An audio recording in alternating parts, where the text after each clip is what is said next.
का Thomas Edison जेव्हा शाळेत होते ना, आय थिंक 12-1 वर्षाचे असताना त्यांच्या शाळेतल्या शिक्षकांनी सांगितलं का हा शाळेमध्ये इतर पोरांसाठी त्रासदायक आहे, त्यामुळे त्यांना सांगितलं का तुम्ही आता शाळेत येऊ शकत नाही. मग त्यामुळे ते शाळेत जात नाही. 12 वर्षापासून त्यांना घरी शिक्षण दिलं जातं. तो थॉमस एडिसन का ज्याच्याबद्दल समाज सांगत होता किंवा ती शाळा सांगत होती का तितका गुणवान नाही, त्याला थॉमस एडिसनना घरी शिकवण्यात आलं. आणि थॉमस एडिसनचा सगळ्यात महत्वाचा मुद्दा सांगायचा म्हणजे काय, तर जग अंधारमय स्थितीत असताना जगाला उजाडात आणण्याचं काम कोणी केलं असेल तर थॉमस एडिसननं केलं असेल. का ज्या थॉमस एडिसन बद्दल शाळेत बोललं गेलं का हा तितका सॉल्व्हर नाहीये, त्याच थॉमस एडिसननं 1078 पेटंट त्याच्या नावावरती. किती पेटंट बाळांनो? 1078 पेटंट थॉमस एडिसनच्या नावावरती. मग याच्यामध्ये सगळ्यात महत्वाचा मुद्दा काय, बल्बचा शोध कोणी लावला? थॉमस एडिसननं. म्हणजे आज जो काय दिवा आहे हा दिव्याचा शोध कोणी लावलाय? थॉमस एडिसननं लावला. आणि अजून एक महत्वाचा मुद्दा पहा, या ठिकाणी तुम्हाला दिसत असेल बरेच इतिहासकार किंवा बरेचसे शास्त्रज्ञ सांगतात का 28 जणांचा योगदानानं दिव्याचा शोध लागला, परंतु खरा प्रॉपर दिव्याचा शोध लावण्याचं काम कोणी केलं असतं? Thomas Edison. आता थॉमस एडिसनच्या बाबत मी सगळ्यात महत्वाचा मुद्दा सांगतो, सर्वसामान्य लोक आणि असामान्य लोक यातला जो सगळ्यात महत्वाचा फरक आहे ना, तो फरक म्हणजे तुम्हाला थॉमस एडिसनच्या या उदाहरणातून दिसेल. थॉमस एडिसन आपल्या प्रयोगशाळेत काम करत होते. त्यांनी 1078 पेटंट त्यांच्या नाव होते. किती होते? 1078 पेटंट त्यांच्या नावावरती होते. आणि त्यांचे जे काही एखादा शुभचिंतक असेल, हितचिंतक असेल, त्यांनी काय केलं, थॉमस एडिसन बाहेर असताना त्यांची जी प्रयोगशाळा होती, ही पहा त्यांची पूर्ण लॅब आहे, या प्रयोगशाळेलाच आग लावून दिली.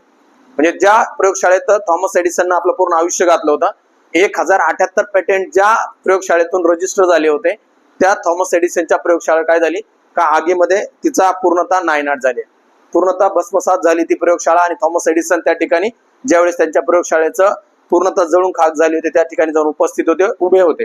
त्याच वेळेस एका पत्रकाराने थॉमस एडिसनला प्रश्न विचारला, सर तुमची काय प्रतिक्रिया आहे? म्हणजे पहा इतका शॉक होता. परंतु थॉमस एडिसनने एक स्मित हास्य केलं. त्यांनी सांगितलं का माझ्याकडून काही चुका झाल्या असतील प्रयोग करताना, त्या चुका दुरुस्त करण्यासाठी परमेश्वराने मला एक संधी दिली असेल. मी माझ्या झालेल्या काही शोधांमध्ये ज्या चुका असतील त्या चुका यापुढे काय करल, दुरुस्त करल. मी माझं जोमानं नवीन काम सुरू करा.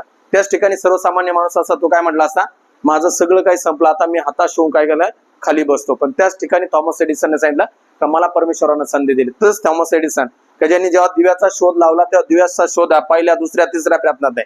म्हणजे आपण पहिल्या प्रयत्नात यशस्वी झालो, दुसऱ्यात झालो तर आपण खचून जातो. थॉमस एडिसनने 99 वेळा प्रयत्न केला तरी जो दिवा आहे तो लागला नव्हता.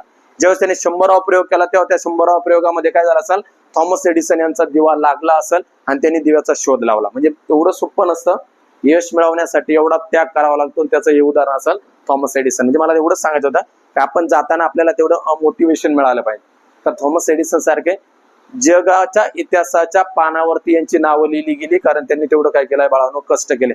थॉमस एडिसनचं एकटा 2री, 3री, 4थीच्या पुस्तकात असे इन्स्पायर होणाऱ्या स्टोऱ्या असतात. त्यात ती सगळ्यात मोठी स्टोरी असेल का बाबांनो 99 वेळा प्रयोग केला तरी दिवा लागला नाही, 100वा प्रयोग केला तेव्हा काय झाला, दिवा लागला. आणि त्यांची प्रयोगशाळा नेस्तानाबूत झाली तरी तो माणूस त्याच्यात पॉझिटिव्ह थिंक घेत होता का बाबांनो का इथून पुढे सुद्धा माझ्या आयुष्यामध्ये काय येतील, अजून संधी मिळतील, माझ्या प्रयोगांमध्ये ज्या काही चुका झाल्या त्या मी दुरुस्त करू शकतो. म्हणजे या छोट्या छोट्या गोष्टीतून आपल्याला शिकायला मिळतं का बाबांनो आपण सुद्धा काय करू शकतो. म्हणजे वाईट घटनेतून सुद्धा चांगलं पाहण्याचा हाच इथं धडा आपल्याला मिळत असतो. बस तुम्हाला आज तेवढं